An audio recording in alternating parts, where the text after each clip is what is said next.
क्या हुआ? ये किस तरह का मामला है? हमारे गांव में 2 दिन से सूरज डूब नहीं रहा और दूसरी तरफ तुम्हारे गांव में 2 दिन से सूरज उग नहीं रहा। और नहीं तो क्या, अरे तुमको क्या बताऊं, मेरी माँ को है रतौंधी, वो रात में देख नहीं सकती। अब यहाँ 2 दिन से मेरी हालत इतनी खराब हो गई है कि मैं क्या ही बताऊं। माँ घर के कोई काम कर नहीं पा रही क्योंकि रात है और रात में माँ को दिखता नहीं है। वही तो, लेकिन सवाल ये है कि ये हुआ कैसे, ये बताओ। मतलब ऐसा किसने किया? ऐसी घटना तो भैया मैंने पहले कभी ना देखी। कभी ऐसा होता हुआ सुना है क्या? बताओ। हमारे गांव में दिन और तुम्हारे गांव में रात हैं। वही तो, मुझे तो लगता है कि मैं तुम्हारे गांव आ जाऊं। 2 दिन से सूरज की किरण नहीं देख पाया। ऐसा लगता है कि अंधेरे का साम्राज्य आ गया है।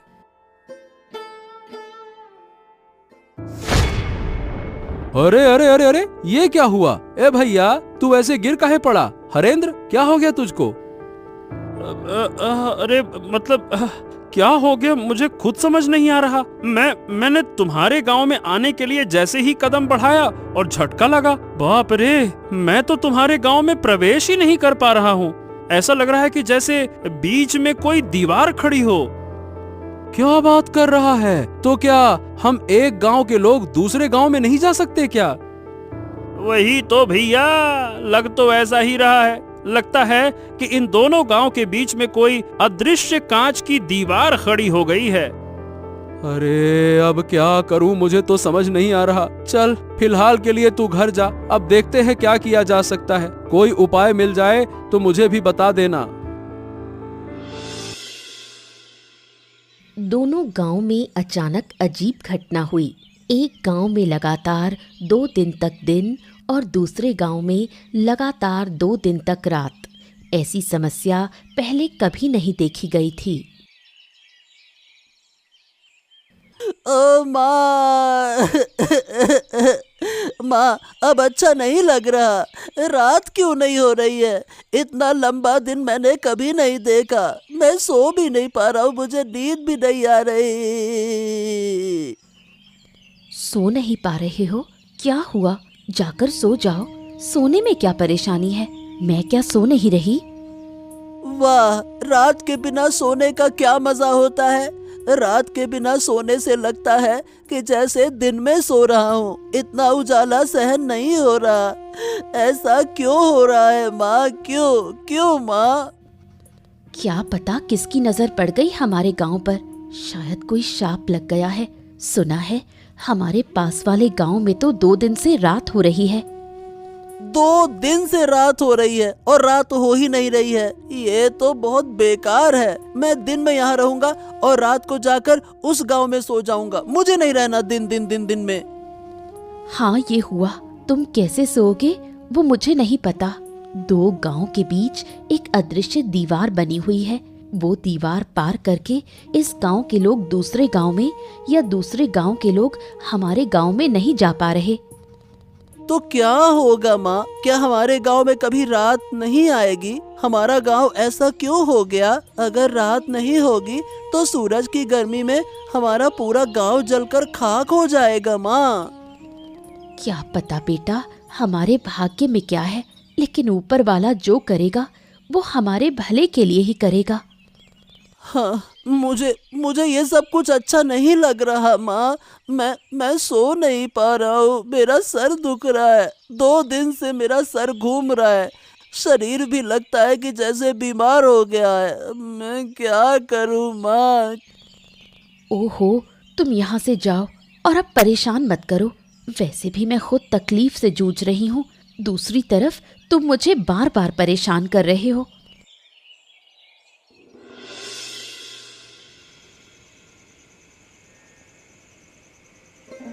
रात के गांव में हरेंद्र की माँ शांता बूढ़ी रहती है, जिसे रात को दिखाई नहीं देता। इस वजह से अब जब गांव में रात हो गई है तो शांता बूढ़ी काफी मुश्किल में पड़ गई है। हरेंद्र, ओ हरेंद्र, कहाँ गए तुम? यहाँ आओ, मुझे बाहर ले जाओ। मुझे कुछ भी नजर नहीं आ रहा। अरे बस बस बस बस, आ गया माँ, आ गया। और कितना पुकारोगी? अरे तुम्हारी तकलीफों ने मुझे बेहाल कर दिया है। 2 दिन से तुम मुझे एक पल भी शांति से बैठने नहीं दे रही हो। हरेंद्र हरेंद्र हरेंद्र, कहाँ है, जल्दी आ जल्दी आ। अरे मुझे भी तो बैठने दो। क्या तुम मुझे बोझ समझने लगे हो क्योंकि मैं बूढ़ी हो गई हूँ?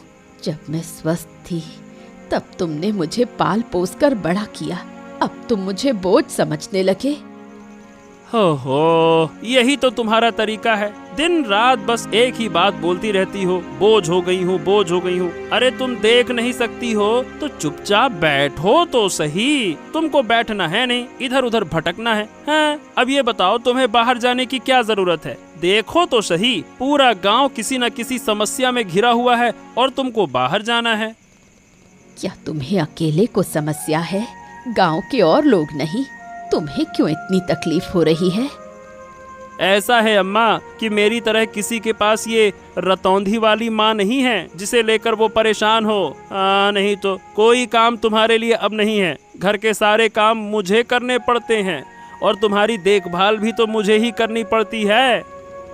बस बस, मेरी और देखभाल करने की जरूरत नहीं। जिस दिन मर जाऊंगी उस दिन तुम समझ पाओगे। तुम लोग बड़े होकर शायद बूढ़ी माँ को ऐसी हालत में छोड़ देते हो। ओहो, बस बस बस बस बस, अब ऐसी बातें मत करो। चलो बताओ कहाँ जाना चाहती हो, मैं तुम्हें लेकर चलता हूँ। फिर खाना भी बनाना है, तुम्हें खाना देना होगा, फिर बर्तन साफ करने हैं, तुम्हारा बिस्तर लगाना है, बहुत सारा काम है। चलो जल्दी बताओ कहाँ जाना है। दूसरी ओर दिन और रात वाले दोनों गांव के बीच ही एक बुढ़िया का घर है। बुढ़िया और साधु के बीच काफी बातचीत है। क्या काम किया आपने? आपका तो जवाब ही नहीं। मुझे तो विश्वास ही नहीं था कि आप ऐसा बड़ा काम कर पाएंगे। मैंने पहले कहा था कि मेरी शक्ति पर संदेह मत करना। मेरी शक्ति के बारे में किसी को अंदाजा भी नहीं है।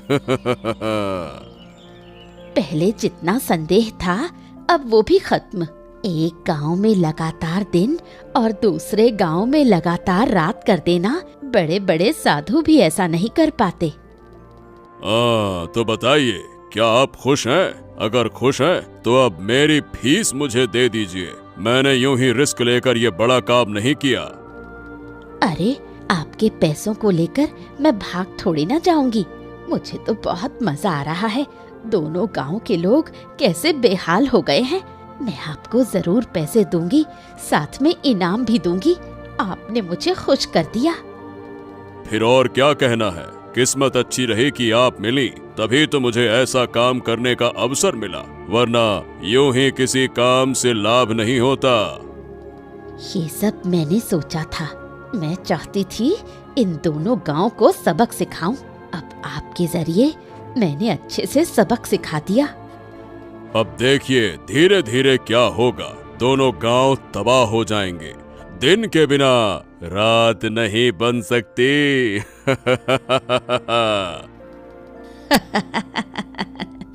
मैं भी यही चाहती थी। मैंने इस दिन का बहुत इंतजार किया है। अब मैं उन्हें हर तरह की तकलीफ दिखाकर सिखा दूंगी कि दुख और अपमान क्या होता है। अब वो मेरा कभी अपमान करने की हिम्मत नहीं करेंगे। मैं चाहती हूँ कि इन दोनों गांव के बीच सिर्फ मैं बची रहूं और कोई ना रहे। अरे अरे बेटा, अरे रुक जाओ बेटा, इस तरह से क्यों दौड़ते हो? क्या हो गया? अरे रुक जाओ, गिर जाओगे। बेटा रुको रुको। पिताजी पिताजी, हाँ, पिताजी पिताजी, मुझे एक बड़ी बात पता चल गई है। मैंने दिन और रात की असली वजह जान ली है। पिताजी पिताजी पिताजी, अब आप कुछ उपाय निकालो, वरना दोनों गांव वाले मर सकते हैं।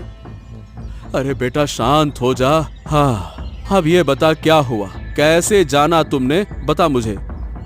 पिताजी पिताजी, हमारे दोनों गांव के बीच में उस बुढ़िया का घर है ना, वही बुढ़िया जो गांव वालों से बात भी नहीं करती, ये सब कुछ वही करवा रही है। क्या? ये क्या कह रहे हो तुम? क्या सच में ऐसा है? पर ये बताओ, तुम्हें कैसे पता चला कि वो करवा रही है? अब मैं सच कह रहा हूँ पिताजी। मैं थोड़ा क्या है कि बाहर गया था तो बुढ़िया के घर से ना हंसी ठहाके की आवाजें आ रही थी। मैं चुपके से गया, मैंने सब कुछ सुना और देखा कि बुढ़िया ना एक साधु के साथ में योजना बना रही थी। पिताजी, जो करना है अब जल्दी कीजिए। मुझे लगता है कि वो साधु ना बड़ा शक्तिशाली है। ओ, अब जब सब कुछ खुल ही गया है तो उस बुढ़िया को छोड़ना नहीं चाहिए। वो जिद करके हमारे विनाश की कोशिश कर रही है ना। वही तो, पर ये समझ में नहीं आ रहा पिताजी कि वो ऐसा कर क्यों रही है। मतलब वो हमसे गुस्सा है क्या? और गांव वाले उससे बात क्यों नहीं करते? हाँ, ये सब बातें जानने के लिए अभी तुम बहुत छोटे हो बेटा। चलो मैं जाता हूँ, हरेंद्र से बात करूंगा, फिर हम दोनों मिलकर बुढ़िया के घर जाएंगे और समझाएंगे। नहीं तो इसके अलावा तो कोई और उपाय नहीं दिखता। वही तो पिताजी, जल्दी कीजिए। मुझे उस साधु पर भरोसा नहीं है। बहुत ही बेकार हंसी हंसता है वो पैसे लेकर चला गया और यकीन है कि वो वापस आएगा।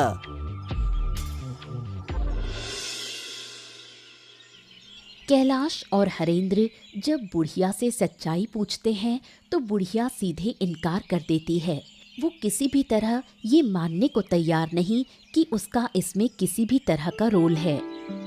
ओ सुनो बुढ़िया, हमने तुम्हारे साथ कुछ नहीं किया और जिन लोगों ने ये किया अब वो जिंदा नहीं है। फिर भी तुम हमसे क्यों नाराज हो, मुझे समझ में नहीं आता। नाराज ना रहूं तो क्या करूं? तुम लोग मेरे किसी काम के नहीं। मैं यहाँ अकेली हूँ, मुझे कितनी मदद चाहिए तुम्हें इस बात का अंदाजा भी है। मेरे साथ दो शब्द बोलने वाला भी कोई नहीं।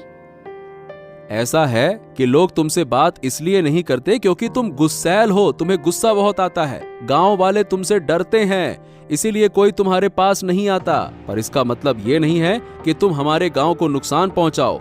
तुमने किया या नहीं किया इसका राज खुल चुका है, हम सब जान चुके हैं, इसीलिए इनकार मत करो।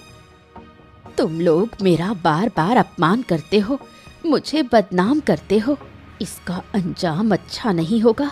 मैंने एक बार सब बर्दाश्त कर लिया। अगर ये सब मेरे साथ दोबारा हुआ तो ऐसा मत सोचना कि मैं तुम लोगों पर रहम कर लूंगी। अरे बुढ़िया, तुम बेकार में गुस्सा कर रही हो। हम तर्क करने नहीं आए हैं, हम शांति पूर्वक प्रेम पूर्वक बातें करने आए हैं। देखो, एक बार गांव की हालत तो देखो। एक गांव में सूरज उग नहीं रहा और दूसरे गांव में सूरज डूब नहीं रहा। ऐसे हालात पहले कभी किसी ने देखे हैं क्या? बताओ। अचरज की बात क्या है? तुम बार बार वही बातें क्यों कर रहे हो? क्या हुआ नहीं हुआ मैं वो देख ही रही हूँ। मैं इससे जुड़ी हुई हूँ। तुम लोग यहाँ से चले जाओ, मुझे अकेला छोड़ दो। तुम अकेली क्यों रहोगी? अरे भाई, लोगों का डरना इसलिए है तुमसे क्योंकि वो तुम्हें जानते नहीं हैं। पर इसका मतलब ये तो नहीं ना कि हम तुम्हारे शत्रु हो गए, हम तुमसे अलग हो गए। मैं अब और कुछ नहीं सुनना चाहती। अगर तुम जाओगे नहीं तो ये डंडा देखा है, इसी से तुम्हें पीट पीट कर लाल कर दूंगी।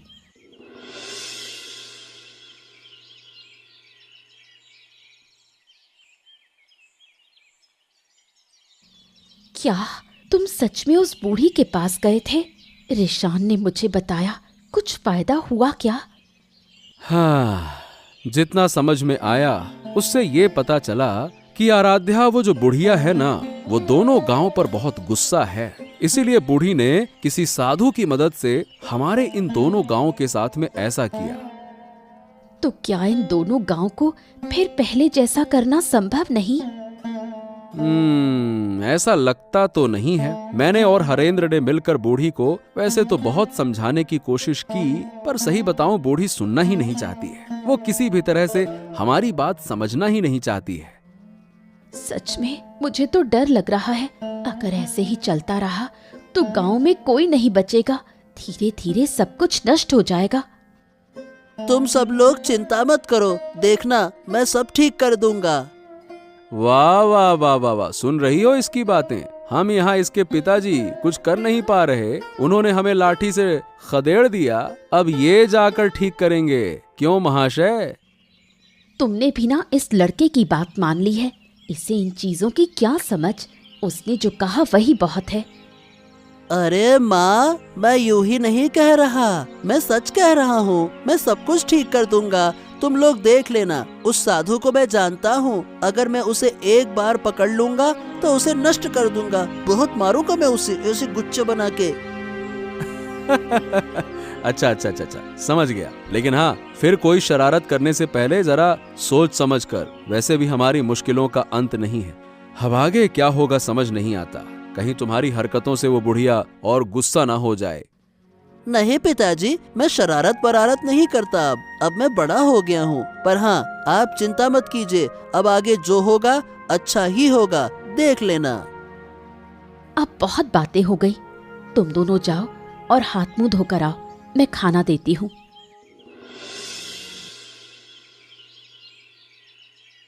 अरे साधु बाबा, आइए आइए बैठिए। मैं तो आपका ही इंतजार कर रही थी। कितनी बातें हुई, आपको तो कुछ पता ही नहीं। क्या बात है? फिर क्या हुआ? कोई नई कहानी हुई क्या? गांव वालों को सब पता चल गया है कि ये मैंने ही किया है, पर मैंने इनकार कर दिया। सब मेरे पास आए थे, मैंने उन्हें भगा दिया। उनका इस विपत्ति में पड़ा हुआ चेहरा देखकर मुझे कितनी खुशी हुई। ठीक है, तुमने इनकार किया, ये अच्छी बात है।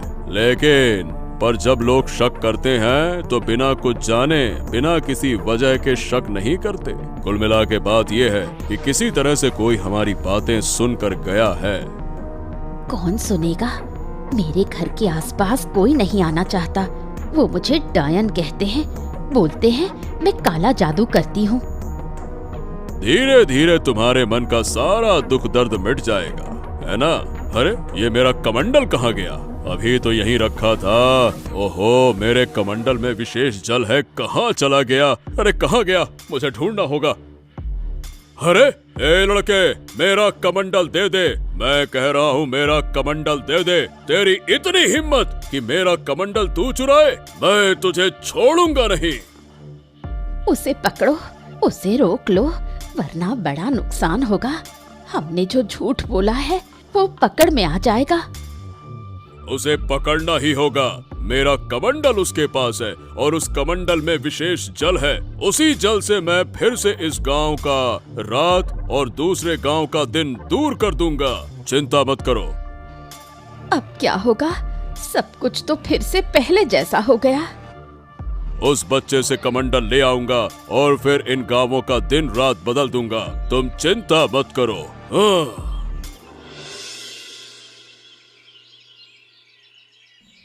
ए लड़के, तेरी इतनी हिम्मत कि तूने मेरा कमंडल छुआ, मैं तुझे श्राप दे सकता हूँ। क्या तू जानता है?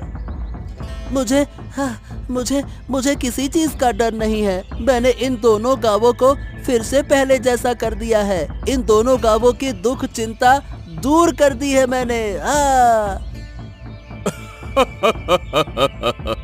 अरे मूर्ख बच्चे, तू इतना छोटा सा लड़का, पिद्दी सा, तू क्या समस्या दूर कर पाएगा? चल ला, मेरा कमंडल मुझे दे दे। उस कमंडल के पानी से मैं फिर से इस गांव की रात और दूसरे गांव का दिन, ये जो समस्या है, इसे दूर कर दूंगा। ला। मैं कभी ऐसा होने नहीं दूंगा। मैं इस कमंडल का पानी फेंक दूंगा, फिर देखता हूँ कि तुम दोबारा से एक गांव में रात और दूसरे गांव में दिन कैसे कर पाते हो। ए लड़के, मुझसे चालाकी मत कर, वरना इसका बहुत बुरा परिणाम भुगतना होगा। बच्चे, बिल्कुल बच्चे जैसे रह, ज्यादा बड़ेपन का ढोंग मत कर, समझा? फिर आप लोग इन दोनों गांवों को इतना नुकसान क्यों पहुंचा रहे हो? आप एक साधु बाबा हो, आप एक साधु महाराज हो, आपको तो गांव वालों की मदद करनी चाहिए ना। बेशक मैं मदद कर रहा हूँ, मैं बूढ़ी की मदद कर रहा हूँ, उसके दुख तकलीफ दूर कर रहा हूँ। ये तुम्हारी समस्या नहीं है और तुम्हारी समझ के बाहर की चीज है। चलो अब लाओ, मेरा कमंडल मुझे वापस करो। नहीं नहीं नहीं नहीं नहीं, मैं नहीं देने वाला। मैंने कह दिया ना, नहीं दूंगा, नहीं दूंगा तो नहीं दूंगा। किसी भी सूरत में तुम्हें ये कमंडल नहीं मिलेगा। ओह, ठीक है, तो अब तू दंड भुगतने के लिए तैयार हो जा, शरारती बच्चे। अरे छोड़ दो मुझे, छोड़ दो, मैं कह रहा हूँ छोड़ दो। अगर मेरे पिता को पता चला तो वो आपको गांव से निकाल देंगे और आप फिर कभी इस गांव में नहीं आ पाएंगे। छोड़ दो मुझे, छोड़ दो। जब पहले मैं तुझे बोल रहा था तो तू तो नौटंकी कर रहा था, अब तू बच कर दिखा। जब अच्छे से बोला था तब तो माना नहीं, तुझे मैं जरूर खत्म कर दूंगा। मेरे साथ शरारत करने आया था ना तू? चल। रिशान को न पाकर कैलाश का परिवार पगला सा हो जाता है। लोग समझते हैं कि इस अनहोनी के पीछे जरूर बुढ़िया का ही हाथ है। बूढ़ी माँ, बूढ़ी माँ, बूढ़ी माँ, हमें बचाओ, हमारी मदद करो बूढ़ी माँ, हम तुमसे हाथ जोड़कर विनती कर रहे हैं बूढ़ी माँ। क्या हुआ? फिर कोई अनहोनी हो गई? मैं किसी की मदद नहीं कर सकती, मैं मदद करने वाली नहीं हूँ। तुम लोग तो मुझे डायन कहते हो, बोलते हो मैं काला जादू करती हूँ। मैं काला जादू करती हूँ, मैं किसी की मदद क्यों करूँ? हमारी मदद करो, दया करो बूढ़ी माँ, दया करो।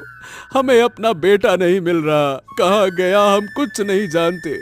आप खोज कर बताइए, मुझे पता है कि आप जानती हैं।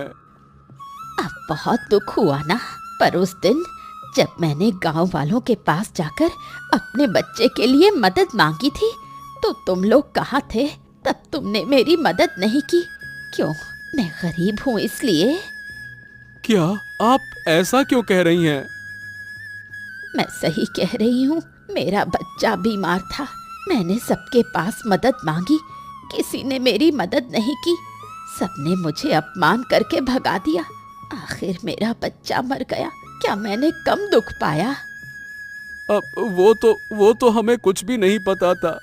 आप हमें इतनी बेकार नजरों से क्यों देखती हैं? कृपया करके बताइए ना, मेरा बेटा कहाँ है? मैं अपने बच्चे के बिना नहीं जी पाऊंगा, नहीं जी पाऊंगा। जीऊंगी, जरूर जीऊंगी। तुम लोग सब जियोगे, पर अंदर तक तीव्र पीड़ा के साथ जियोगे, जैसे कि मैं इतने समय से जी रही हूँ, अपने बच्चे की यादों को थामे हुए।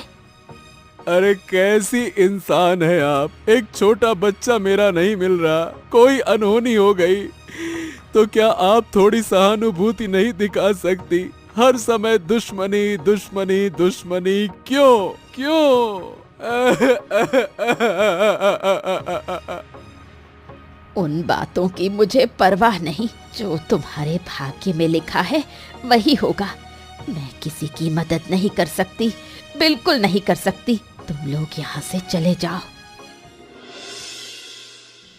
दोनों गांव की समस्या खत्म करने के लिए बेचारे रिशान को अपनी जान की आहुति देनी पड़ी। साधु ने रिशान की हत्या कर उसकी लाश 2 गांव के बीच में फेंक दी। ये मेरे साथ क्या अनर्थ हो गया? मेरा बच्चा, मेरा लाल, जरूर ये उन्हीं लोगों का काम है। उठ जा रे बेटे, उठ जा बेटे, मेरे बच्चे। हाय हाय, अब मेरा क्या होगा? मेरा गोद का लाल, मेरा नन्हा सा मानिक चला गया, मुझे छोड़कर चला गया। रिशान, तू मुझे छोड़कर कैसे जा सकता है बेटा? बोल बेटा बोल, अब मैं तुझे कभी नहीं डांटूंगा, कभी नहीं। जो कहेगा वही होगा, बस एक बार बोल तो सही बेटा। जिन लोगों ने मेरी गोद से मेरा बच्चा छीन लिया, ऊपर वाला उनका न्याय करेगा। मैं किसी को नहीं छोड़ूंगी, किसी को नहीं बख्शूंगी। शांत हो जाओ, शांत हो जाओ आराध्या।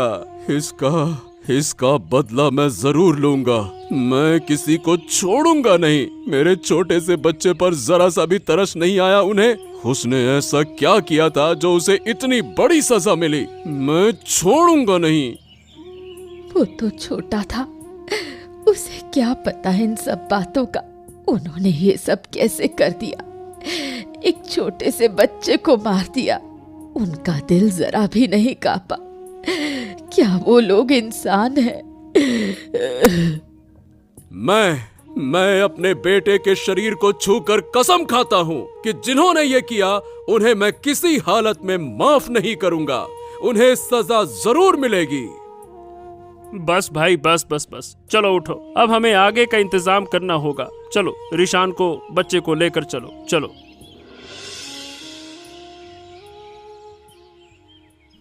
हाँ क्या बूढ़ी, अब तो तुम खुश हो ना? तुम्हारी मनोकामना धीरे धीरे पूरी कर रहा हूँ। अब तुम मेरी तरफ भी थोड़ा ध्यान दो। अरे आप चिंता मत कीजिए, आपके सारे पैसे मैं दे दूंगी, कोई दिक्कत नहीं होगी। आप बस इसी तरह मेरा काम करते रहिए। मैं इतनी खुश पहले कभी नहीं हुई। अगर तुम चाहो तो मैं तुम्हें और भी खुश कर सकता हूँ। जरूर चाहती हूँ। मैं चाहती हूँ कि इन दोनों गांव का एक भी बच्चा जिंदा ना बचे, सबकी गोद खाली हो जाए। आज जो लोग रो रहे थे उन्हें देखकर मुझे कैसी पिशाची सी खुशी मिल रही थी, क्या बताऊं। बहुत बढ़िया, बहुत बढ़िया। तो तुम पैसों का इंतजाम करो, मैं एक एक करके इन दोनों गांव के सारे बच्चों को मार दूंगा। मैं वादा करता हूँ कि इन गांव में एक भी बच्चा जिंदा नहीं रहेगा। यही तो मैं चाहती हूँ, मैं इसी दिन का इंतजार कर रही थी। बेटे, तू ऊपर बैठा देख रहा है ना? देख, तेरी माँ तेरी मौत का बदला ले रही है। जो दर्द मुझे हुआ था वही दर्द अब मैं सबको दूंगी। इतनी जल्दी खुश मत हो, हमें धीरे धीरे सब करना होगा। आज से हर रात इन दो गांवों में एक एक बच्चा गायब होगा और मैं उसका बलिदान दूंगा। इससे तुम्हारा भी फायदा होगा और मेरा भी स्वार्थ सिद्ध होगा। कोई दिक्कत नहीं, मैं हर रात तुम्हें बच्चों को पकड़ने में मदद करूंगी। जरूरत पड़ी तो खुद पकड़ कर लाऊंगी। सब मुझे डायन कहते हैं, अब मैं उन्हें दिखाऊंगी असली डायन क्या होती है। तो फिर ठीक है, मैं बलिदान की पूरी व्यवस्था करता हूँ। हर रात एक बच्चे की हत्या करनी होगी, तभी मैं और शक्तिशाली बनूंगा। नहीं, अब ये सब कुछ और नहीं चलेगा। मैंने अपने बेटे को खो दिया है, मैं नहीं चाहता कि किसी और का बच्चा ऐसे मरे। बच्चे को खोने का दर्द मैं अच्छी तरह से जानता हूँ। हाँ, लेकिन कैलाश, अब हम करेंगे क्या दादा? वो साधु तो बहुत ताकतवर है, उससे हम लड़ेंगे कैसे? साधु को बाद में देख लेंगे, पहले उस डायन बूढ़ी का कुछ करना होगा। उसका दिमाग खराब हो गया है, बेटे को खोकर पागल हो गई है वो, पागल। अच्छा ठीक है, लेकिन हम उसे मार तो नहीं सकते हैं ना? हमने अपने बेटे के शरीर को छूकर कसम खाई है, जिन्होंने ये किया है उन्हें सजा देंगे। उस डायन बूढ़ी से बड़ी सजा और कोई नहीं हो सकती। अच्छा, क्यों नहीं मार सकते? जब उसने मेरे बच्चे को नहीं छोड़ा, जब उसे गांव के सभी बच्चों को मारने का मन हो रहा है, तो मैं भी उस विकृत दिमाग की डायन को मार सकता हूँ, बिल्कुल मार सकता हूँ। खून का बदला खून, बिल्कुल। और मैंने तय कर लिया है, बूढ़ी को मैं जिंदा जला दूंगा। उसके लिए यही सजा सही रहेगी। अगर वो जिंदा रही तो कभी नहीं सुधरने वाली। उसका दिमाग पूरी तरह से खराब हो चुका है। ठीक है, मुझे कोई आपत्ति नहीं है, लेकिन गांव के लोग क्या कहेंगे? एक जिंदा इंसान को जलाकर मार देंगे तो क्या ये ठीक रहेगा? वो इंसान नहीं है भाई, वो इंसान हो ही नहीं सकती। वो एक डायन है, डायन। और डायन को जलाने का आदेश खुद भगवान ने दिया है। अगर तुम मेरे साथ रहना चाहते हो तो रहो, नहीं तो मैं अकेले ये काम करूंगा और आज ही मैं उसके घर में आग लगा दूंगा। नहीं नहीं नहीं नहीं, ऐसी बातें क्यों कर रहे हो? मैं तुम्हारे साथ रहूंगा। ये बूढ़ी हमारे गांव के लिए भी बड़ी मुसीबत बन गई है। अब बस बहुत हो गया, चलो जो फैसला लिया है वही करेंगे, चलो। बूढ़ी के घर में आग लगाने से वो जलकर मर गई। उसके मरने के बाद सब लोगों ने मिलकर साधु को सजा देने का निश्चय किया। साधु, ओ साधु, अरे कहाँ है रे तू? आज तेरे पापों का अंत होगा, निकल बाहर। क्या हो गया? सब लोग मेरे आश्रम में क्यों जुटे हो? क्या तुम्हें मेरी शक्ति का अंदाजा नहीं है क्या? अहंकार पतन की जड़ है, ये बात जानते हैं ना आप? मुझे ये बातें सिखाने मत आओ। मैं साधु हूँ, साधु। मेरी शक्ति असीम है। चाहूं तो मैं अभी तुम सबको समाप्त कर दूंगा।